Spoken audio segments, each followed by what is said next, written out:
कक्षा 12वीं भौतिकी का एक इंपॉर्टेंट क्वेश्चन, संयुक्त सूक्ष्मदर्शी, एग्जाम में 4 से 5 बार पूछा गया सवाल है, देखते जाओ, परिभाषा ऑब्जर्व करो, सुनते जाओ, समझते जाओ। तो भैया हमने क्या देखा था, कौन से सवाल पे? ये हमारा सवाल का नाम है संयुक्त सूक्ष्मदर्शी। ये देखो, तो हम बोल रहे हैं कि हमने ऑब्जर्व किया था, अभी पढ़ा था कि सरल सूक्ष्मदर्शी में एक ही लेंस का प्रयोग किए थे।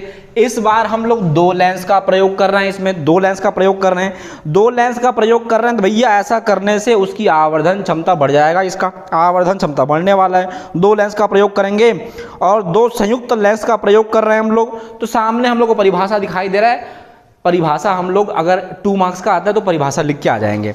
आगे बढ़ते हैं। संरचना एग्जाम में लिखने की जरूरत नहीं है, किरण आरेख को हम लोग को लिखना है एग्जाम में।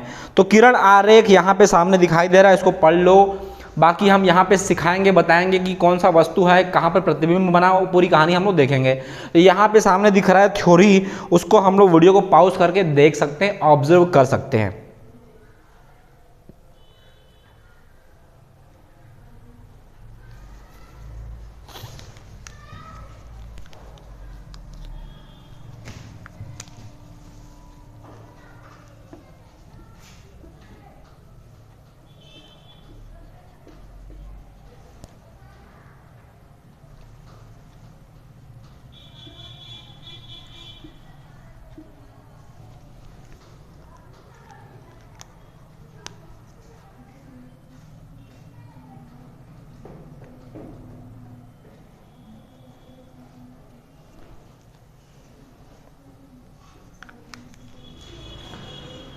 चलो, किरण आरेख का कहानी आप लोग यहाँ से पढ़ लिए होंगे। तो चलो भैया, कोई ज़रूरी नहीं है, वैसे ही लिखोगे। यहाँ पे हम लोग थ्योरी समझते चलते हैं, हमको समझ में आ जाएगा कहानी क्या बन रहा है।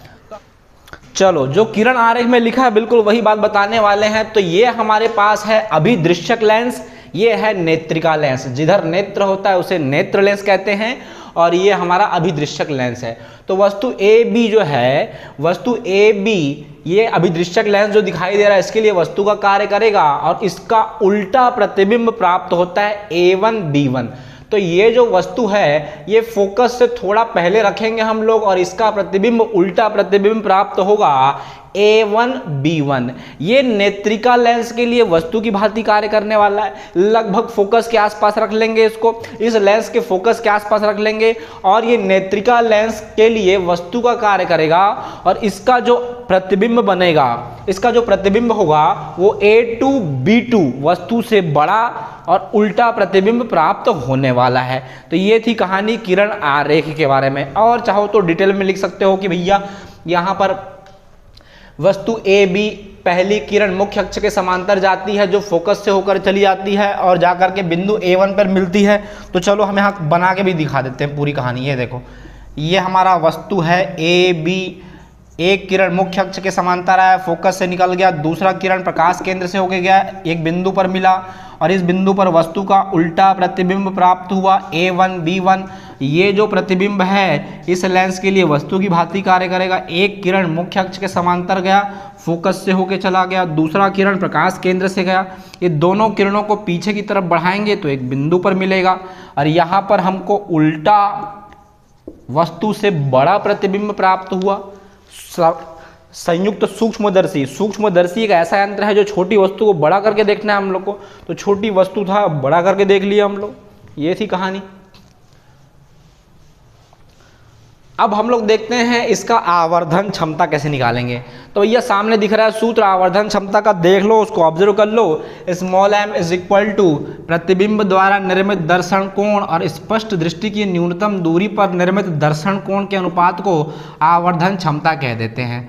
बीटा अपॉन अल्फा, ये देखो दोनों को tan दे दिए, ऊपर नीचे हम लोग tan दे दिए। ठीक है, आगे बढ़ते हैं। अब हम लोग एक त्रिभुज खोजते हैं, एक त्रिभुज खोजते हैं जहां पर हम लोग tan अल्फा लगाने वाले हैं। ये देखो, ये देखो एक त्रिभुज हम दिखाते हैं।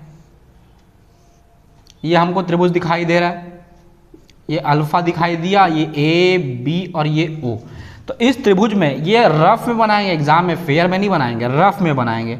तो हमारे पास है tan alpha is equal to लंब ए बी बटे आधार बी ओ या फिर ओ बी, जैसा बोलो। ये tan अल्फ़ा का मान निकाल लिया हम लोग। अब वैसे ही निकालेंगे tan बीटा का मान निकालेंगे। देखते हैं tan बीटा का मान क्या है। इस दूरी को d से दर्शाएंगे हम लोग, यहाँ पे d से दर्शाएंगे BO को। तो हमारा tan अल्फ़ा का जो मान मिला है, tan alpha is equal to AB upon D, ये हमारा एक मान मिल गया। अब हमको tan बीटा निकालना है। tan बीटा निकालने के लिए हमारे पास एक त्रिभुज दिखाई दे रहा है भाई, एक त्रिभुज हमको दिखाई दे रहा है। ये देखो बीटा निकालना है, A1 B1, ये A1 B1 और BE। हम बोलेंगे tan beta is equal to लंब A1 B1 बटे B1E, B1E।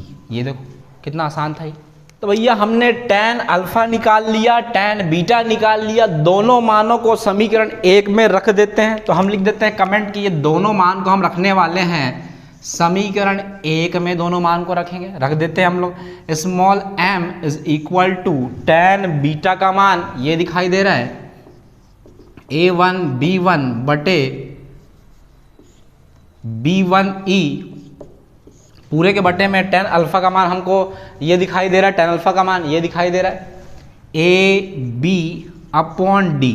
जो बटे के बटे में रहता है पलट के भैया ऊपर पहुंच जाता है, A1 B1 बटे B1E, ये पलट के ऊपर पहुंच गया D अपॉन AB।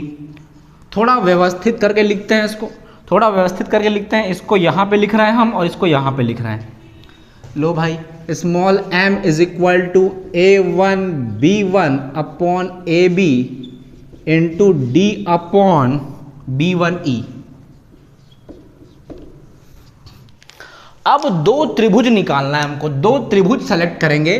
त्रिभुज का नाम है त्रिभुज ABO व त्रिभुज A1 B1O। ये दोनों के दोनों समरूप त्रिभुज है, समरूप त्रिभुज है। ये दोनों जो है समरूप त्रिभुज है। ये देखो कितना आसान है ये हमारा A B, ये O, A1 B1। समरूप त्रिभुज में क्या होता है, ऐसा त्रिभुज जिसके कोई तीन गुणधर्म समान हो। ये अल्फा है तो ये भी अल्फा होगा, शीर्षाभिमुख कोण बराबर होते हैं। ये 90 अंश का कोण, दोनों में 90 अंश का कोण दिखाई देगा। जब कोई त्रिभुज समरूप त्रिभुज होता है तो पहले वाले का लंब बटे दूसरे वाले का लंब कर लो, पहले वाले का आधार बटे दूसरे वाले का आधार कर लो, आपस में बराबर होगा वो। तो पहले वाले का लंब ये देखो A1 B1, पहले त्रिभुज का लंब, फिर ये दूसरे त्रिभुज का लंब AB इज इक्वल टू पहले त्रिभुज का आधार OB1 या B1O बोलो बराबर दूसरे त्रिभुज का आधार BO। ये थी कहानी। एक नया मान मिल चुका है। ये जो त्रिभुज के डायग्राम दिखाई दे रहे हैं हमको यहाँ पर, ये त्रिभुज जो दिखाई दे रहा है, इसको एग्जाम में नहीं बनाओगे तो भी चल जाएगा। ये तो समझने के लिए, एग्जाम में मत बनाना, रहने देना। A1 B1 का मान निकाल के ला चुके हैं, इसको हम लोग समीकरण नंबर 2 में रख देते हैं, समीकरण 2 में रख देते हैं। तो हमको मिलेगा small m is equal to A1 B1 बटे AB के स्थान पे B1O बटे BO, B1O बटे BO इंटू D बटे में B1E, ये मिल गया। अब सभी के मान रख देते हैं भैया, किसके किसके क्या क्या मान है उसको देख लेते हैं। B1O का मान दिखाई दे रहा है हमको, B1O का मान हमको दिखाई दे रहा है V0। चिन्ह परिपाटी के साथ लिखेंगे, चिन्ह परिपाटी के साथ लिखेंगे हम लोग और व्यंजक समाप्त हो जाएगा। तो चित्र में ध्यान से देखो भैया, सबके मान दिखाई दे रहा है। चिन्ह परिपाटी को याद कर लेंगे हम लोग, बस ऋण चिन्ह कहाँ कहाँ लगा है उसको ध्यान देंगे। B1O का मान हमको दिखाई दे रहा है, B1O का मान, ये B1O का मान हमको दिखाई दे रहा है V0, हमने V0 रख दिया। वैसे ही BO का मान हमको दिखाई दे रहा है, BO का मान दिखाई दे रहा है U0। ऐसे ही हम सारे मानों को रख देंगे। वैसे ही B1E का मान हमको दिख रहा है UE हमको दिखाई दे रहा है। ये थी कहानी।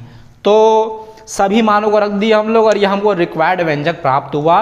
तो संयुक्त सूक्ष्मदर्शी आएगा तो यहीं तक बनाएंगे, 4 या 5 मार्क्स का क्वेश्चन आएगा। क्वेश्चन का नाम है संयुक्त सूक्ष्मदर्शी। हमको समझ में आ चुका है, यहाँ थोड़ा दिखाई नहीं दे रहा था। tan alpha is equal to AB upon D कैसे निकाले हमको समझ में आ चुका है। ये लंब बटे आधार करके निकाल लिए, लंब बटे आधार करके निकाल लिए थे। वैसे ये समीकरण जो नहीं दिखाई दे रहा था अब दिखाई दे रहा है हमको proper, m is equal to a1b1 बटे ab into D upon b1e। तो बहुत ही आसान था। वीडियो को पॉज करो और फिर से स्टार्टिंग से फिर से देखना स्टार्ट करो इसको। तो चले आते हैं हम लोग आज के अगले सवाल पर। सवाल का नाम है खगोलीय दूरदर्शी। एग्जाम में 3 से 4 बार पूछा गया सवाल है भैया। डायग्राम तो वैसे ही दिख रहा है सरल सूक्ष्मदर्शी के जैसे, क्या परिवर्तन है देखो। पहली बात तो खगोलीय दूरदर्शी किसे कहते हैं, परिभाषा देखते जाओ। खगोलीय दूरदर्शी का उपयोग आकाशीय पिंड जैसे ग्रह हो गए, तारे हो गए, इन सबको देखने में किया जाता है। मतलब वस्तु हमारे पास नहीं बहुत दूर होगा, छोटा सा परिवर्तन, सरल सूक्ष्मदर्शी हम लोग पढ़ के आ रहे हैं, उधर छोटा सा परिवर्तन करना है हमको। डायग्राम में छोटा सा परिवर्तन, ये देखो इसको ऐसा बना दो और ये देखो, और वस्तु को हमको हवा में लटका देना है। वस्तु ए बी हवा में लटक रहा है, क्यों? क्योंकि ग्रह बहुत दूर है हमसे, तारा बहुत दूर है हमसे। संरचना यहाँ पे ऑब्जर्व कर सकते हैं, इसमें 2 समाक्ष बेलनाकार नलियाँ होती हैं। प्रत्येक सिरे पर एक एक उत्तल लेंस को लगा दिया जाता है। जो लेंस वस्तु की ओर होता है उसे अभिदृश्यक लेंस कहते हैं, और जो लेंस फोकस दूरी अधिक तथा द्वारा भी अधिक होता है उसे लेंस को नेत्र के पास होता है उसे नेत्रिका लेंस। एक नेत्र के पास होगा उसे हम नेत्रिका लेंस कह देंगे भैया, और जो वस्तु की ओर होगा उसे हम अभिदृश्यक लेंस कह देंगे। किरण आरेख की बात करते हैं, बहुत ही आसान है किरण आरेख। आप लोग वीडियो पॉज करके यहाँ से नोट्स बना सकते हो, बाकी हम थ्योरी यहाँ पे समझा रहे हैं कि कहाँ कहाँ पर कैसे कैसे बनेगा।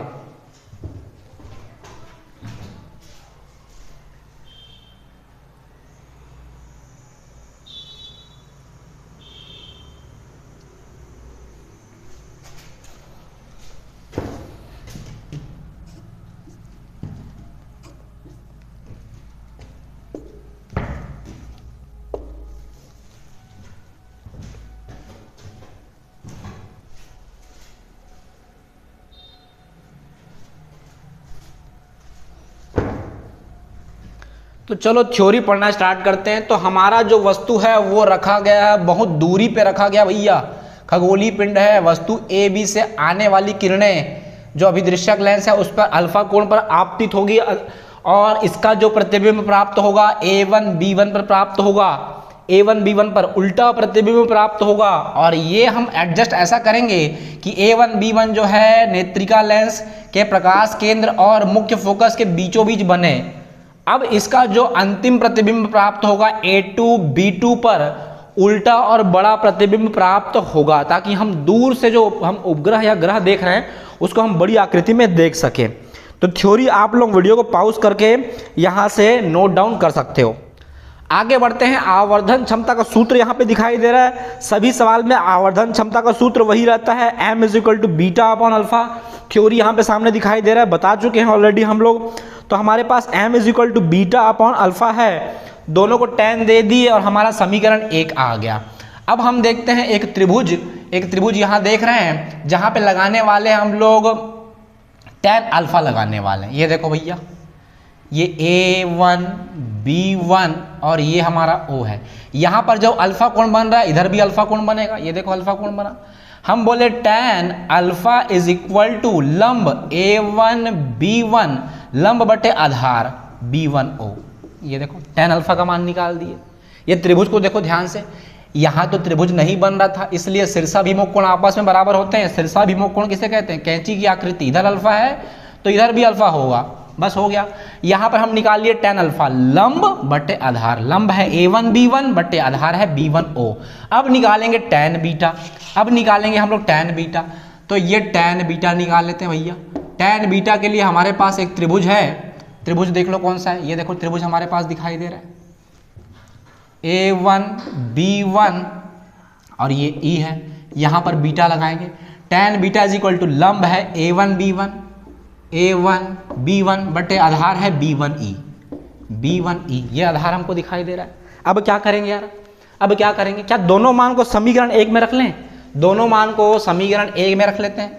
अल्फा और बीटा के मानों को समीकरण 1 में रखने पर लेते हैं भैया m is equal to tan beta का वैल्यू वो दिखाई दे रहा है A1 B1 बटे B1E। tan अल्फा का वैल्यू ये दिखाई दे रहा है, इसको उठा के नीचे रखना है A1 B1 बटे B1O। जो बटे के बटे में रहता है पलट के ऊपर पहुंच जाता है, ये पलट के ऊपर पहुंच जाएगा भैया। क्या होगा, m is equal to a1 b1 तो वैसा ही है, a1 b1 बटे में b1 e भी वैसा ही है, ये पलट के ऊपर जाएगा b1 o बटे a1 b1, a1 b1 ऊपर नीचे कैंसिल हो जाएगा, हमारे पास बचेगा b1 o बटे b1 e। अब चित्र को देख करके हम लोग दोनों के मान रख देते हैं और दोनों मानों को याद कर लेते हैं। इसका मान b1 o का मान f0 है और इसका मान ue है। तो इस तरह से हम लोग समाप्त किए खगोलीय दूरदर्शी, जो कि मोस्ट इंपॉर्टेंट क्वेश्चन है, 4 से 5 बार आ चुका है।